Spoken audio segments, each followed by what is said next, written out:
esclave aux mains des Venatori. Rapport d'un éclaireur de Keulen. Vue au nord, des Templiers rouges avec armes et armures frappées de runes naines. Il n'y a aucun accès connu au tréfonds dans cette région, et même si Orzammar ne conserve quasiment aucun registre des Surfaciens, ils n'ont signalé aucune disparition de marchands. Nous soupçonnons les Venatori d'exploiter des esclaves nains, peut-être en provenance de Tevinter. Ce n'est pas dans leurs habitudes, mais ce ne serait pas la première fois qu'ils nous surprennent. Je recommande une observation plus approfondie, en effectif renforcé. Envoyez un groupe restreint en observation. Les Venatori sont prompts à sacrifier leurs prisonniers.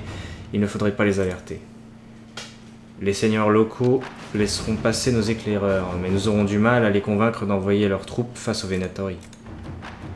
Si nous parlons d'une possible enclave des Venatori, il faut frapper sur le champ. D'autant plus si elle fournit des armes à leurs troupes. Keulen. Au boulot. Un rapport en provenance du site de l'enclave Venatori présumé est arrivé. Tout ça n'a aucun sens et va à l'encontre de tout ce que l'histoire a montré jusqu'ici. Enclave des Venatori localisée, flammes visibles de loin, nous pensions qu'ils avaient mis le feu à leur propre camp avant de s'enfuir. Mais non, camp déjà détruit. Tous les Venatori étaient morts. Retrouver des outils nains, mais pas de nains. Vivants ou morts. Trouver la dépouille d'une chatte-mythe, signe de corruption de l'enclin. Première hypothèse, les Venatori ont été surpris par des assaillants sortis du puits du campement, sûrement répartis par le même chemin. Puits éboulé maintenant, aucun passage possible. Enclave ratissée pour récupérer des ressources et les envoyer à Fort Céleste. De retour au campement de l'Inquisition, nous avons trouvé un message près d'une fosse nouvellement creusée. Nous n'abandonnons jamais les nôtres. L'Inquisition peut-elle en dire autant ? Bintus, homme de guerre, Kalsharok. Une main tendue à certaines conditions. Une lettre écrite sur du velin noir, portant visiblement des inscriptions naines. Un trou dans le précieux ciel des Surfaciens, pas notre problème. Mais ce qui l'a causé, c'est autre chose. Si ce foutu magistère est vraiment à l'origine de l'enclin et des engeances, ça devient notre problème. Suivez ses instructions, et vous pourrez prendre l'ennemi par surprise. Dites bien à vos soldats de ne jamais quitter la galerie principale. Vous n'aurez pas d'autre avertissement. Bintus, homme de guerre, Kalsharok. Sur la lettre, quelqu'un a dessiné la carte d'un réseau de grottes à noter du nombre de soldats qui peuvent l'emprunter. Ils gardent jalousement leur secret, faites ce qu'ils vous disent, ni plus ni moins. La possibilité de gagner la faveur d'un autre teg nain pourrait être bien plus bénéfique qu'une attaque mineure contre les Venatori. Laissez au moins des ambassadeurs accompagner nos soldats pour une mission diplomatique. Ils ont le droit d'avoir leur secret, mais nous ignorons tous des dangers qui menacent l'autre côté de leur passage. Il faut se méfier des Venatori. Doublons le nombre indiqué. Joséphine essaie de négocier une alliance. Je vous présente mes excuses, inquisiteur. Au moment où les ambassadeurs ont quitté le chemin indiqué, le tunnel s'est écroulé. Nos hommes s'en sont sortis de justesse, mais ils ont trouvé un message à l'entrée. Joséphine. Putain, mais vous avez pas suivi le chemin. Vous auriez pu suivre le chemin en plus, quoi. Un message écrit sur du velin noir portant visiblement des inscriptions naines. Le chemin était clairement indiqué. Si vous voulez faire affaire, apprenez à suivre les règles. Je vous conseille de nous écouter la prochaine fois, s'il y en a une. Bintus, homme de guerre, Kalsharok. Détruire la forteresse inébranlable. Inquisiteur, conformément à mes recommandations, j'aimerais obtenir l'autorisation d'envoyer les membres de la charge à la forteresse inébranlable. L'Inquisition en a déjà détruit la majeure partie. Mes troupes peuvent faire tomber ce qu'il en reste afin qu'elles deviennent un bastion pour les démons. Afin d'éviter qu'elles deviennent un bastion pour les démons, les Venatori ou d'autres ennemis. Lieutenant Crémisius Aclassi. De nombreux nobles orlésiens aimeraient se targuer d'avoir participé à la destruction de la forteresse inébranlable. Toutes nos forces ont été nécessaires pour briser l'inébranlable. Je me ferai un plaisir d'envoyer des hommes avec la charge pour assurer sa sécurité. La charge a pu abattre ce qu'il restait de la forteresse inébranlable. Les démons auraient pu poser problème, mais nous n'avons pas eu à nous en soucier grâce au renfort envoyé par le commandant Keulen. L'intervention des forces de l'Inquisition nous a laissé le temps de récupérer des objets intéressants dans les décombres, dont une vieille carte de la région qui indique l'emplacement de plusieurs caches de matériel des gardes des ombres. J'espère qu'elle sera utile. Lieutenant Crémisius Aclassi. On s'emparer de la cache des gardes des ombres. Inquisiteur, les informations récupérées dans la ruine de la forteresse inébranlable, nous ont indiqué l'emplacement d'une cache de matériel des gardes des ombres non loin d'ici. Ce genre de cache était destiné à aider ceux qui combattaient de nombreuses engences sans renfort, et pourrait maintenant servir à l'Inquisition. Une petite équipe pourrait entrer et sortir de la zone sans se faire remarquer. La zone est dangereuse, nous aurons besoin de troupes lourdement armées pour atteindre la cache de matériel.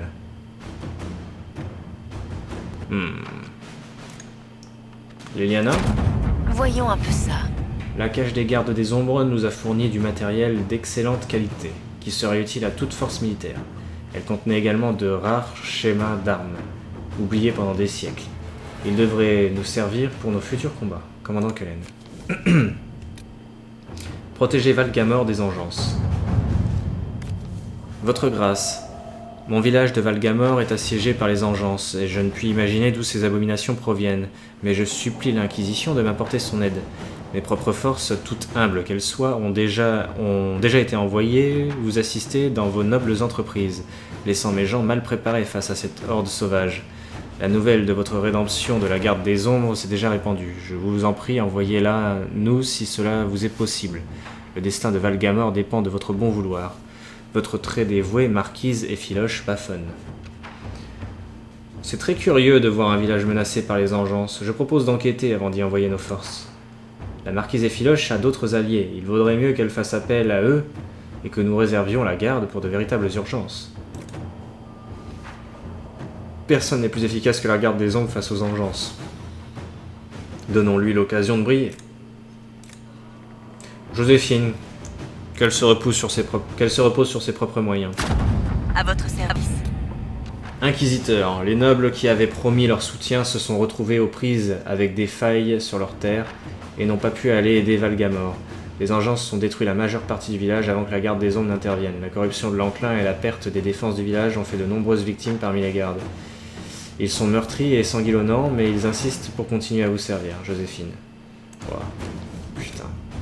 Trouvez d'où viennent les engences. Inquisiteurs, les engences de Valgamor ont été éradiquées, mais nous ne savons toujours pas ce qui a amené ces créatures à la surface. Nous manquons d'informations, et je crains que le danger ne continue de planer.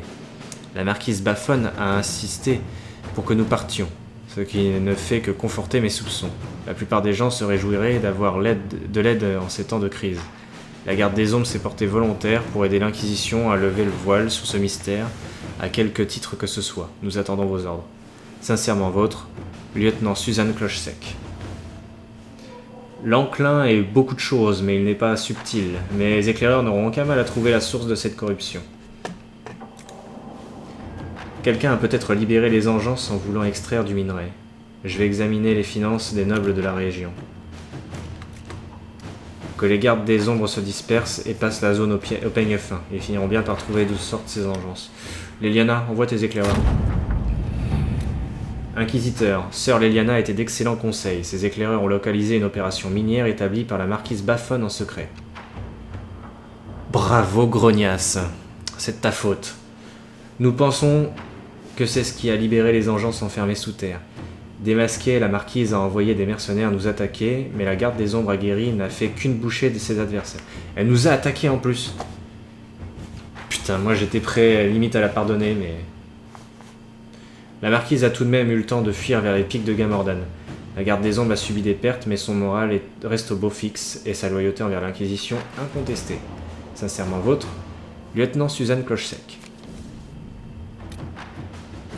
Bon, faut la choper. Poursuivre la marquise Baffon. Un inquisiteur, une fois sa trahison dévoilée, la marquise Ephiloche Baffon s'est enfuie dans les montagnes. Nous avons des difficultés à la poursuivre à cause du terrain et de la présence de démons dans la région, mais la garde des ombres nous a proposé son aide. Elle semble être la seule force qui en soit capable dans les environs. Quoi qu'il en soit, je crois qu'il est intéressant de poursuivre la marquise Baffon si nous en avons la possibilité.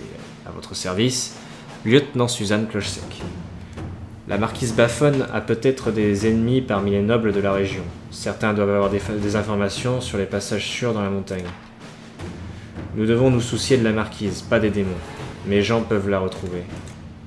La garde des ombres sera plus efficace contre les démons que les soldats habituels de l'Inquisition. Laissez-la se battre dans la montagne. Leliana ou Joséphine, j'hésite.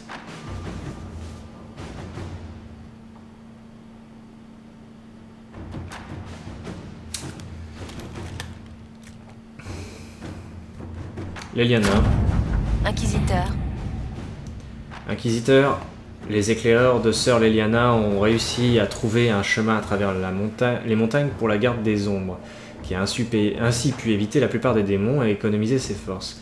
Nous avons donc pu localiser le bastion secret de la marquise Bafon dans les pics de Gamordan. La garde des ombres continue de se battre avec courage, mais elle a subi de lourdes pertes. Je suggère de la solliciter avec modération, au risque de la perdre définitivement. Sincèrement vôtre, lieutenant Suzanne Clochesec. Éliminer la marquise Bafon. Inquisiteur, la marquise Ephiloche Bafon est prise au piège dans la forteresse des pics de Gamordan. Et nous nous préparons pour l'assaut final. D'autres auraient ignoré ces transgressions au vu du plus grand danger qui menace le monde, mais nous avons bien fait de ne pas fermer les yeux. Les crimes de la marquise Bafon vont bien au-delà de la contrefaçon et de l'extraction minière illégale. Elle a notamment fait appel à son alliée Dame Ginette Lagaspe, qui est venue la défendre accompagnée de Mage Venatori. Oh la salope. Si la garde craint que les Venatori n'aient recours à la magie du sang ou à leur lien avec Corypheus pour influencer les pensées de ses soldats, elle se tient tout de même prête à suivre vos ordres. Nous n'avons plus de temps à perdre, les démons continuent de malmener nos troupes dans les montagnes. Nous attendons vos ordres. Sincèrement vôtre, lieutenant Suzanne Clochesec. Si mes éclaireurs arrivent à trouver un autre accès, la garde sera peut-être en mesure d'échapper aux Venatori. Si la garde peut repousser les démons pendant 3 jours, mon amie la baronne Natale de la Souche pourra faire venir un dispositif de siège pour faire tomber cette forteresse. Nous n'avons pas d'autre choix que d'envoyer la garde. Elle doit être prête à contrer toutes les tentatives des Venatori. On peut avoir un dispositif de siège. Intéressant. Inquisiteur. Le combat a été rude, mais la garde des ombres a réussi à nous protéger des démons jusqu'à l'arrivée du dispositif de siège de la baronne Natale. Nous avons ensuite pris d'assaut la forteresse et éliminé la marquise Bafon ainsi que Dame Lagaspe, tout en limitant les pertes. La garde des ombres continue de se battre avec courage, mais elle a subi de lourdes pertes. Je suggère de la solliciter avec modération au risque de la perdre définitivement. Sincèrement vôtre, lieutenant Suzanne Clochesec. Contrer l'invasion des engences. Cette histoire prend du temps. Inquisiteur, notre enquête sur les activités de la défunte marquise Bafon révèle les raisons de son intérêt soudain pour l'exploitation minière. Elle était à la recherche d'artefacts anciens pour le compte des Venatori. Si nous l'avons heureusement arrêtée, son opération minière a tout de même fait des dégâts. Les engences commencent à réapparaître dans les mines, des hurlocs mais aussi des ogres. La garde des ombres insiste pour que ces créatures soient complètement éradiquées, quel qu'en soit le prix, au risque que ces hordes continuent d'affluer depuis les tréfonds. C'est un honneur de vous servir, votre grâce. Nous attendons vos ordres. Lieutenant Suzanne Clochesec. Nos soldats peuvent boucher les tunnels et écraser les engences sous le poids de la montagne. Nous ne pouvons pas nous reposer sur la garde. Nous devons rassembler le soutien d'alliés dans la région. Si nous pouvons faire confiance aux gardes pour quelque chose, c'est pour tuer les engences. Ouais, non. La garde des ombres, elle a déjà pris cher, donc vas-y, Joséphine. Sœur Leliana, j'ai le devoir de vous informer que la troupe de l'Inquisition menée par le lieutenant Clochesec ainsi que ses alliés gardes des ombres ont succombé aux engences. Les mines ont été bouchées, Clochesec et les gardes ont accompli leur devoir jusqu'au bout. Votre dévoué, Trapper. Ils sont morts quand même. Oh les cons. Alliance. Lancez le mouvement. De nombreux nobles de la capitale orlésienne ont mis leurs petits différends de côté et se rallient à 2 familles. Les Desrosiers sont une vieille fortune très respectée, mais ils ont la réputation d'être traditionnalistes et obstinés. Les Thibauts doivent leur fortune à un comptoir marchand très populaire. Ce sont de nouveaux riches progressistes. Bien que les 2 familles aient l'intention de rivaliser avec nous sur le plan politique, nous pouvons manipuler les événements en notre faveur en prenant le parti de l'une ou de l'autre. Le seigneur Pierre-N Desrosiers n'a pas demandé notre allégeance, mais pourrait respecter notre puissance croissante. Dame Vélis Thibault parle au nom de ses investisseurs et s'intéresse aux alliances d'avenir. Eh ben, les Desrosiers m'intéressent pas trop, je pense qu'on va plus... ouais. Quelen, qu'est-ce que t'en penses? Il ne fait aucun doute que nous avons les forces nécessaires, ce n'est qu'une simple démonstration à faire aux Desrosiers. Joséphine, je peux établir un certain nombre d'accords qui nous engageront essentiellement pour la forme. Cela éveillera l'intérêt des Thibauts.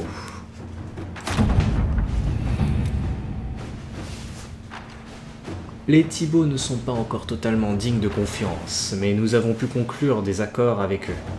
Leur haine initiale de l'Inquisition n'était qu'un expédient, et ils sont ravis de nous avoir à leur côté. Joséphine. Alliance, avancée de concert. Dame Thibaut demande des liens plus étroits et l'accès à des partenaires commerciaux pour soutenir ses efforts visant à contourner les obstructions traditionnelles des alliances de la capitale. Certaines maisons ont changé de bord, tandis que d'autres ont cédé tout leur patrimoine pour s'éviter la honte de perdre officiellement leur statut. Elles s'inquiètent de plus en plus de leurs conditions et de leurs alliances, et en oublient leurs objections éventuelles vis-à-vis de l'Inquisition. Soutenez-la directement de sorte qu'elle soit assurée de notre aide, mais que les autres ne nous considèrent pas comme directement impliqués. Nos alliances nous ont permis de gagner sa confiance. Si nous comptons poursuivre cette relation, il est bien normal que nous renforçons ces liens. Je peux négocier l'envoi de force si nos alliés sont attaqués, une gradation classique de nos intérêts. Je réfléchis.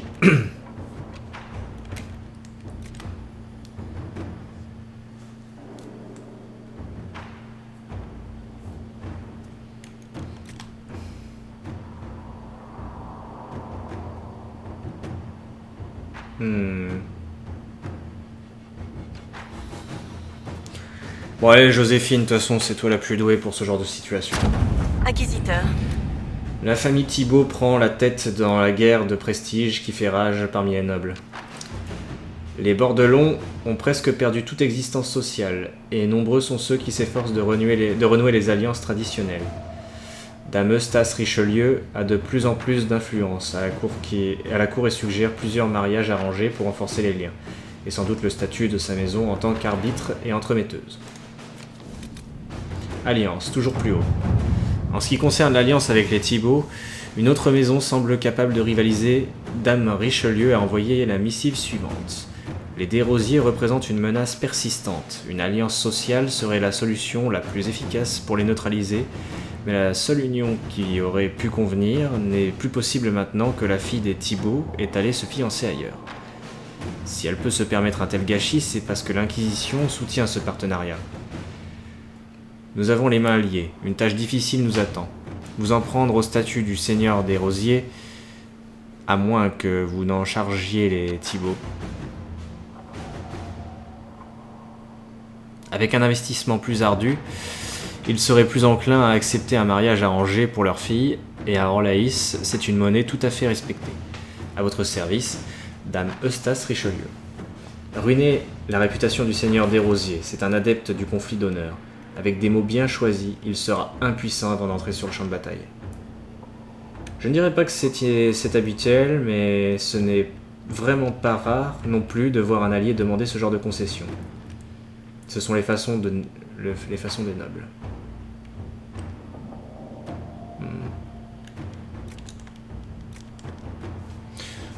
Non mais Joséphine, je veux que tu continues dans ta lancée.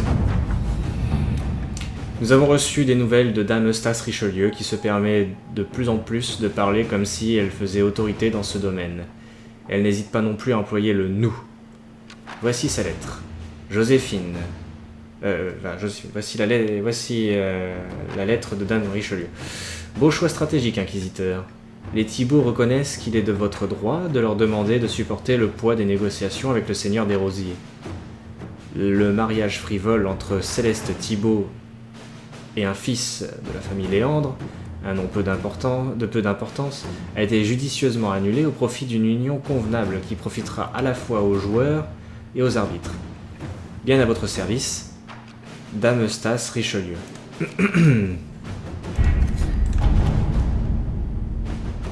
Ok, il y a une opération, la guilde marchande contre-attaque. Une lettre non expédiée de Varick attend dans le centre de commandement. Elle est adressée à Jerick Dace, guilde marchande de Denerim. Jerick, j'ai besoin de la clé de cryptage de la guilde marchande du mois dernier. À ce sujet, je te rappelle que tu as encore des paiements en retard sur le prêt que la maison Tétras t'a consenti, après ta mission au secours de Amgarak. Je pense qu'on peut s'arranger. Tu me donnes la clé et ta dette disparaît, en un coup de baguette magique comptable. Et Rossignol comme je sais très bien que vous allez ouvrir cette lettre et la lire avant qu'elle soit expédiée, inutile d'en garder une copie. La guilde change de code tous les mois. Les nains sont d'un naturel paranoïaque. Varric Tétras. Envoyez la lettre à Denerim. Décrypter le code aidera sûrement Leliana à retrouver l'assassin. Tétras, tu sèches toujours les réunions? Tu aurais déjà une copie si tu passais de temps en temps. Enfin, ça ne me regarde pas, et je suis trop content de t'échanger un bout de parchemin inutile contre une dette de 1000 couronnes. 1000 souverains. Jerick. Un message a été ajouté à la fin de la missive dans une écriture différente. Message déchiffré, voici la traduction. Je m'appelle Varric Tétras et je suis un empaffeur de Brontos qui vole des clients. Scrivener.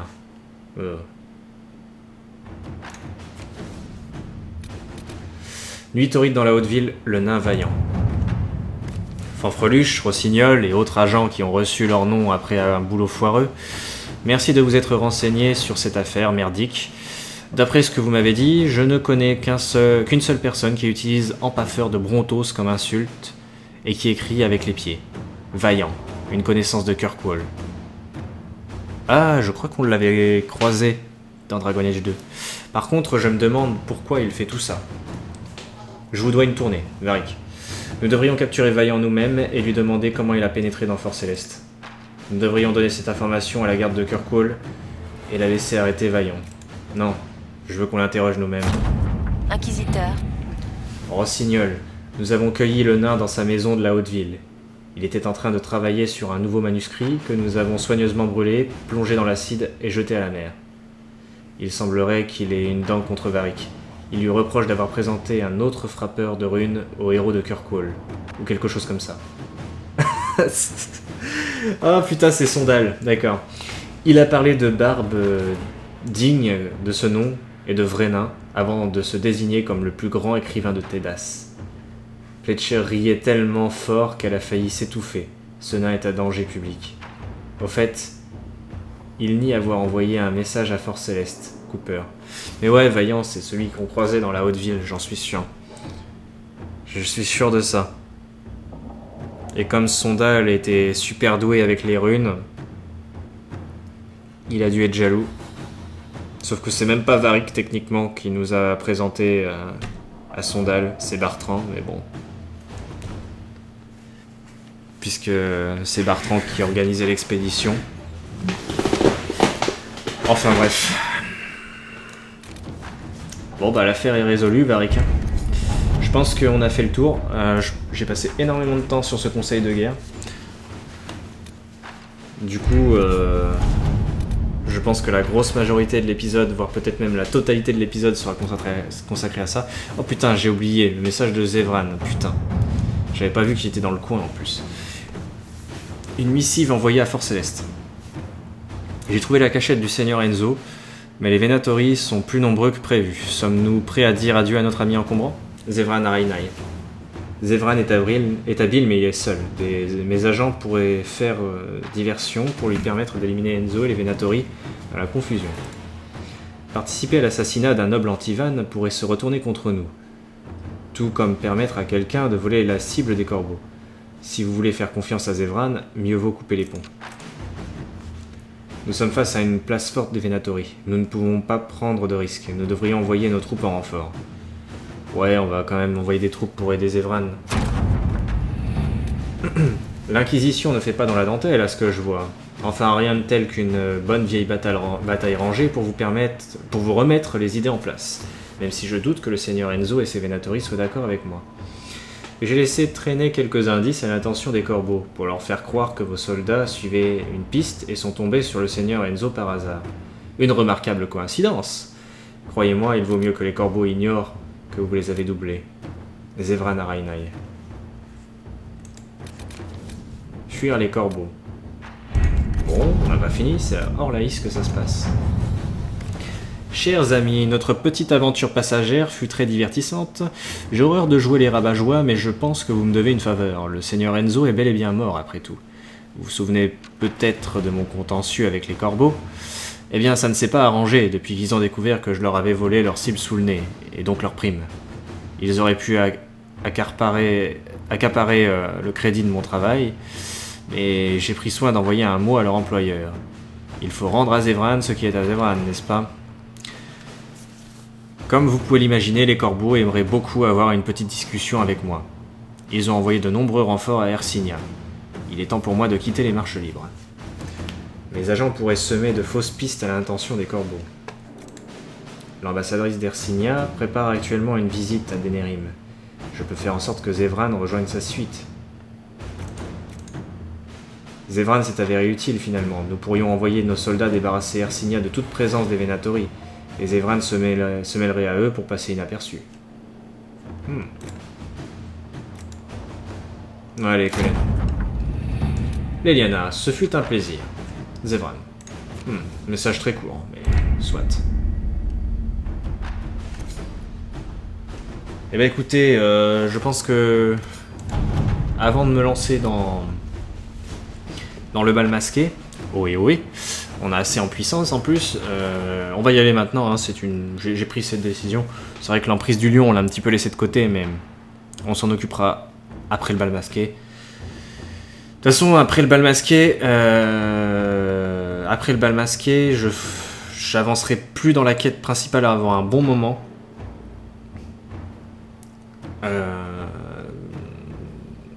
Non pas qu'on aura encore pas mal de temps avant la fin du jeu, je vous rassure.